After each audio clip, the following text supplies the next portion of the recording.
On 5 Live today, I decided I didn't only want to tell you the stories of Colonel Manpreet, Humayun and Major Ashish, but also about what it is like to be a mother or a wife, a family member of someone who has fallen in battle.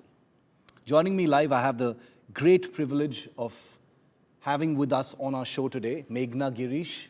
She is the mother of late Major Akshay Girish, a hero of the Indian Army who fell fighting Pakistani terrorists in Nagrota in November 2016.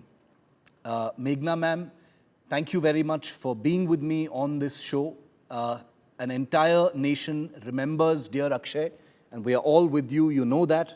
And the reason I called you today onto our show, along with these pictures of Akshay as well and you in happier times, is that I wanted to put the spotlight on families. You said something very, very poignant yesterday in response to one of my tweets where you said, it's a pain that never goes away. I want you to explain that for us. You're someone who lives every day with what you lost in the form of Major Akshay Girish, a brave young Indian Army officer who was fighting terrorists at the time of his last operation. Meghna ma'am. Thank you for having me, Shiv, and my, greatest salutes to three more Akshayas whom we've just lost, Colonel Manpreet, Major Ashish, and DSP Humayun. It all comes back, the pain, the loss, the feeling of longing. It all comes back when you keep seeing this happen again and again. As a mother, I would never want anybody to go through this kind of pain that we have. People tell me I'm strong. You've met me. I am strong. But days like this, like last night was awful again. And the whole day you sort of weighed down. So I really think that, when is this going to end? I would never want any other family to go through what families like us have been going through. Meghna ma'am, the reason I also called you here on my show today is because I want common citizens to understand what it's like to be the mother of an army man or a woman in the army. The grief that you have gone through, and my deepest apologies for asking you these questions, ma'am, but I know for a fact not only how strong you are, but I also know that you see the worth of your words right now in the people who are listening. So I do want to ask you with the greatest of humility and respect, as a mother of an army soldier, an army officer, what was every day like when he was out there?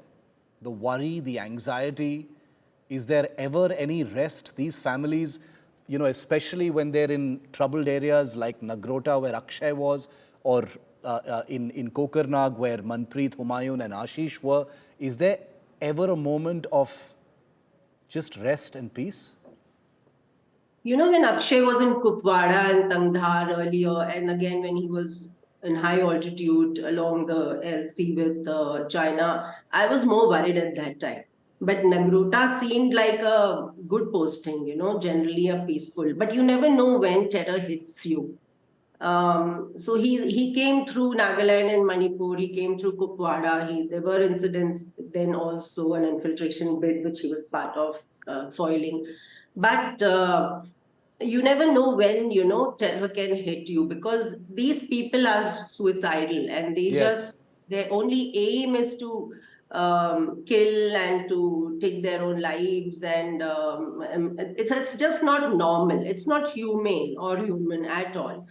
So Nagrota came as a shock. In fact, we never expected that in a peace station something like this could happen.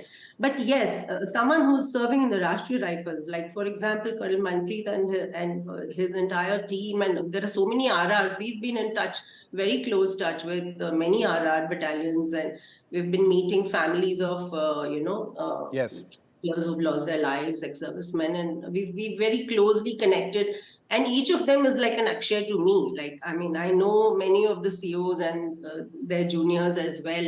So when they're serving in the Rashtriya Rifles, every day is a risk. Every what every day, every hour? You never know when there is going to be a call and when they will have to go out there and, and what's going to happen. So for the families, I'm sure they would be very worried. You have young brides, you have parents, you have siblings, and Yes. everybody is counting those days. When will this tenure finish, and when will they come back, safe? So I would say that definitely the families are all the time hoping and that nothing will happen. But at the same time, you never want to think of the worst, like, right? You always think that no, everything will be fine. And serving your country, defending your country is an honor. It's not for everybody to be able to do that and to do that day in and day out so that everybody else can stay free. I think it comes along with that, the pride and the responsibilities is also carried by the family, to Yes. keep their soldiers who are there all the time. We never talk about fears or worries with our soldiers who are out there. We only talk like normal family members. We don't want to stress them out. They have enough on their plate in terms of Yeah. operations. Justice. There is, there is this aspect of the emotions that, people like you feel, and, obviously the parents and the spouses of those who've fallen in Anantnag will feel, which is this very unique mix, Meghna ma'am, of both terrible grief but also extreme pride. Because, in the army there is this saying, he made the supreme sacrifice in the finest traditions of the army. In my view, as a cynical journalist, I find that these phraseologies are for our own benefit, for those who are left behind, to alleviate our own sense of guilt that we have to send young men, into harm's way to defend the country. That's the bitter reality of it. But I want to ask you about that, the act of moving on. There is no moving on, is there? Despite so much pride, there is so much grief, there is no moving on.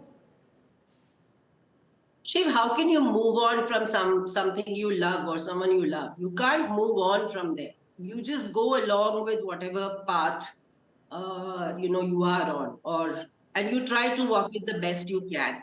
But again, I understand what you're saying. Why should young men go out there? But when you live in a geographical reality Yeah, like yeah. a country, and you have neighbors who have nothing better to do than all the time, whatever, sponsor terrorists and support terrorism. Pakistan, for example, is not just it's not just India. The world over, they're famous for their being a terror sponsor nation. What Yes. do you do if you don't send men out? Somebody has to defend the country. If they don't defend the country, you and me are not going to be able to lead our lives the way we are, right? Or anybody else in the country for that matter. So I think the pride is justified. The pride is very real and it is very justified. People have to do that difficult job because we're not in some, friendly country with all countries around us being our good friends. So that's our reality. And I think I just hope that everybody realizes and recognizes and shows solidarity with the families and and respects the sacrifices that our soldiers make. The, Meghna ma'am, one final question to you, because this is something that comes up every time an incident of this kind takes place or there's a cricket tournament. This is about the hypocrisy of playing cricket with a country like Pakistan at a time when terrorism continues. I wanted to know what your stand on this is, because families of those who've fallen heroes, one never hears from them. I find that the most painful. We have noisy debates in television studios. We never hear from the families themselves because they prefer a life away from the spotlight. What do you think of something like this? Is there a hypocrisy in playing cricket with a country like Pakistan at a time when they continue to fuel terror against us? Absolutely. My stand on this is very clear, and this, I think, a lot of other families like mine have expressed the same thing. We shouldn't be playing with Pakistan, and I don't buy this Aman ki Asha bit, and this is sports and war is different, or this is different, that is different.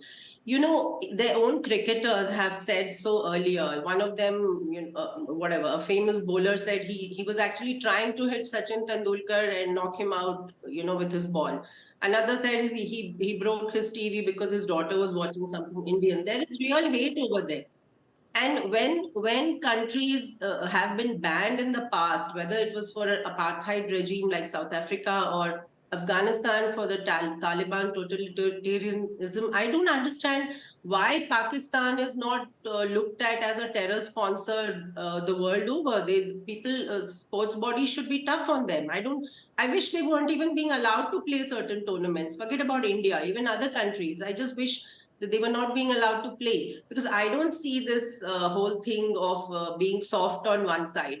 Come on, the soldiers are like our families, right? They're Yes. like your families too. You don't socialize with families who are out to who are out to harm you or to murder somebody in your home. You don't do that. So It's my stand on this is pretty clear. There are enough countries that we can play with, and I don't think we should be playing Pakistan. it's one thing for someone like me to say it, it's another thing for someone on social media to say it, and it is something else entirely for someone like Meghna Girish to say it. This is a person who has lost a loved one, a son, to Pakistani terror. And when those words come out of Meghna Girish's mouth, they have more meaning than all others put together. And that's the reason why I put that question to you. I thank you, Meghna ji, for being with me on this show. I know that you are busy with many of the things you are doing in Major Akshay's name as well. We all remember him. And I hope that this conversation will go far and wide as well, because it's not just the heroes, it's also their families. My namastes to you and Girish ji as well. Thank you very much. Thank you very much for being with me. Jai Hind.